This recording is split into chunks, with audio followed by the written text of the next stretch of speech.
What a mess. Hey everybody, welcome back to Wrench with Grandpa.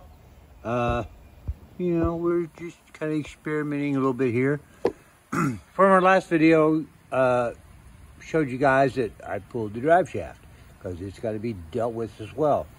So, got out here, and thanks for stopping by, visiting with us.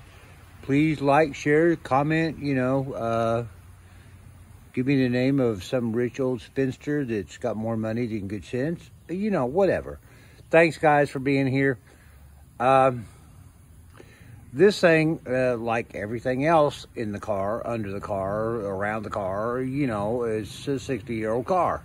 So, when I pulled the drive shaft, it was a mess. I mean, I showed it to you guys, and I had a question about the U-joints because apparently, with the Mopars of the generation, they used a little different setup than what I was used to. But we'll get to that in just a minute. What I'm trying to show you here is that when we pulled this, this is all, you can tell that we have got, just years of dirt and patina and stuff.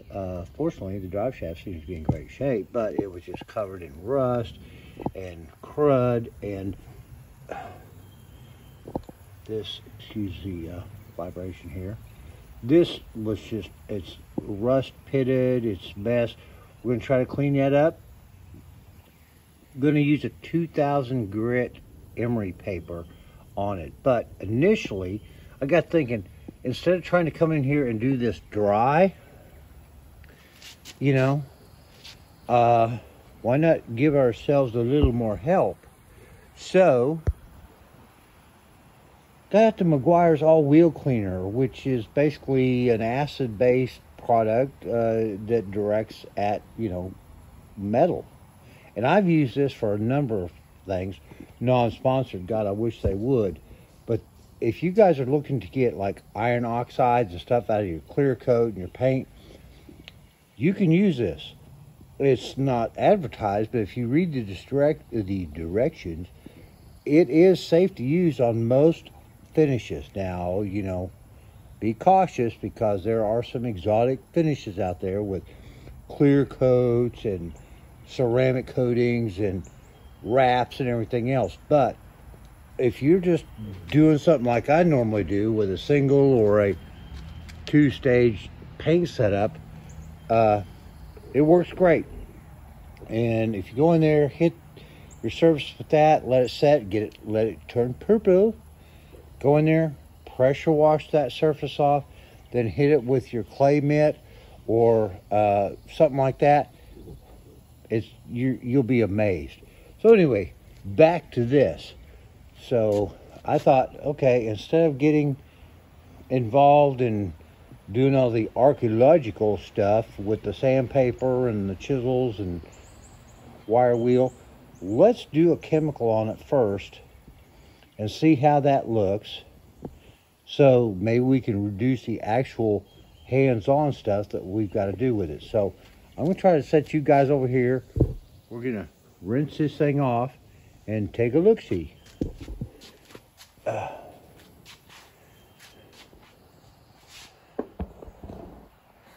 See how this works. Hallelujah. Oh, careful. Hey, listen, if you guys are watching this video and you live anywhere in the midsection of America, USA, keep your eyes to the sky because my weather guy is telling me that over the next couple of days it's going to turn into a real disaster for somebody. So be careful, be safe out there. It is spring coming in summer. I just hope I don't have problems here. Hope you don't either. All right, we'll get that out of the way.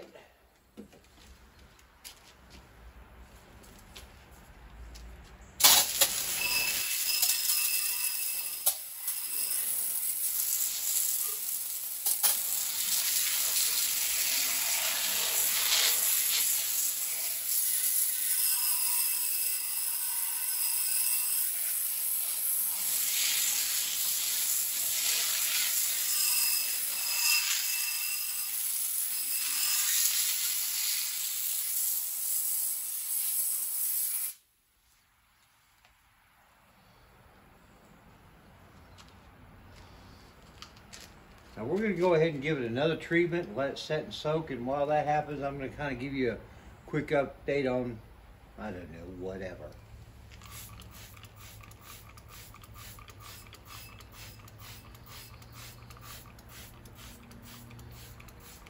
I like that purple.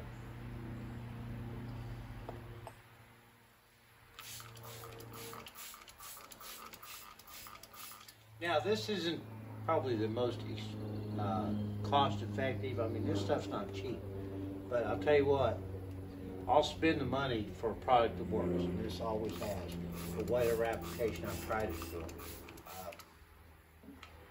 It, like some of the other products that I've mentioned on the air here, when you got something that works, that's what you use.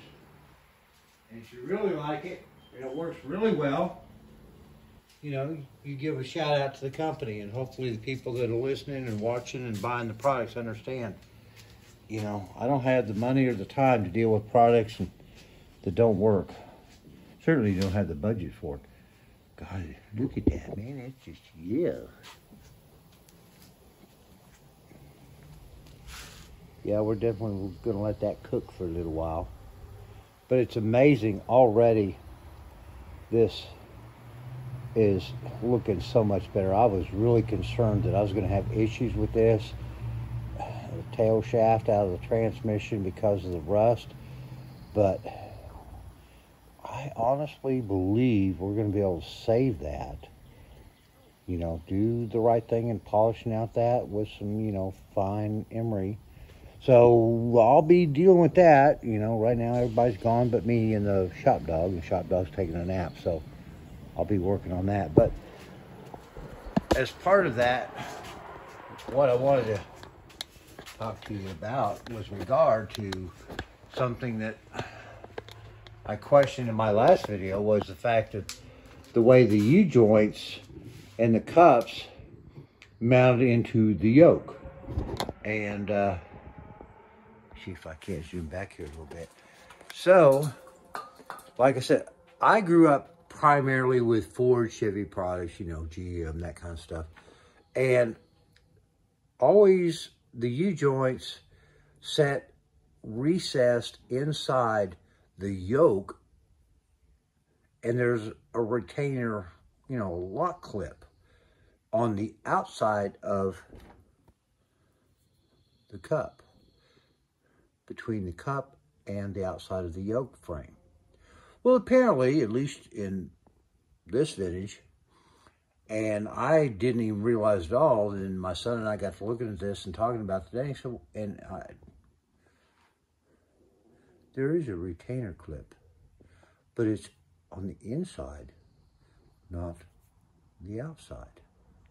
So primarily, when this is in, the clip keeps the cap from going out from the inside lip instead of the outside lip. And that's why you have some of this sticking outside of your yoke frame, because your yoke frame, quite honestly, at least on this 7 1/4 rear end, is fairly narrow. I mean, it's like that. You've got somewhere around, I'd say, 3/16 of an inch that sets outside of the yoke. Yeah, it looks about 3/16. So, I mean, the U-joints seem to be in great shape. I mean, they have been replaced. They weren't serviced, but fortunately the car wasn't being operated.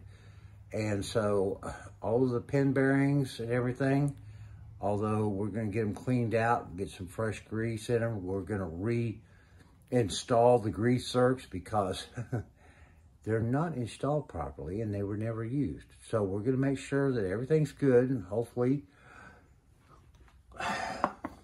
new U-joints aren't on the new parts list. Got new parts coming. The pitman arm is supposed to be here like Tuesday. The window seal kit should be here Wednesday or Thursday. Still waiting. Haven't heard from anybody that the pivot shafts and bushings for the lower control arms have shipped. we can't start putting it back together without that. You know, it's always something. I have got tons of new parts.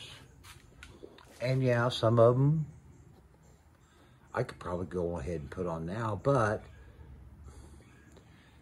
to move forward on the main progress of what we're trying to do, I'm stuck in the mud because I can't put anything back together on this suspension without that part assembly. It is what it is. So, you know, I'm not complaining. I got plenty of other things to do and have been doing. Yeah, keep cooking, girl. As you all know by now, the rear's rebuilt. We got the new fat tires on her. Been working to finish up getting the front tires dressed out as far as the wheels and the resurrection thereof. She's coming along. We're almost there. I've spent the better part of yesterday and today with a cold adult beverage or two out here using 800 grit. Get her all smoothed down. We'll finish this out with a 2000 grit. And then they look pretty like those. That one's close. It's at about 85%. Got to do a little more on it, and then it'll be ready for final polishing like this one. And hopefully, we get everything put back on here, we can put them on the car. Yay! All right, let's see. What else? Oh, I think that's pretty much it. I appreciate you guys coming by, stopping by, saying hey. Next time you come by, let me know. I'll grab a bag of pretzels. You guys have a great, safe, and prosperous week coming up. We are coming into spring, summer. I know folks are going to be traveling, vacations, home repair, home maintenance, car repair, maintenance. Life doesn't slow down very often. But if you get a chance to just sit on the porch or on the patio with the family and a cold iced tea, soda, whatever your preference is, and talk to your family. Have a couple of friends over. You guys enjoy the season because it ain't here for long. God bless y'all. See you soon. Bye-bye.